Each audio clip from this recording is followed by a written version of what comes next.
It's much easier to use another plant as scaffolding. But they won't get very high unless they can hold on tight. Like fingertips searching for a hold, this ivy's adhesive pads grip the bark. Instead of sticking to the trees, some climbers use sharp claws.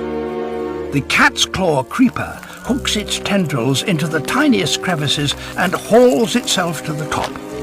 With every meter it climbs, the light gets a little stronger, fueling more growth.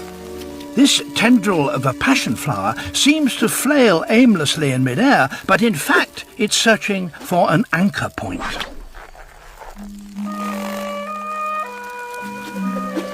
Its tendril coils on itself, pulling the plant towards its support. In a matter of just days, these climbers make it to the canopy.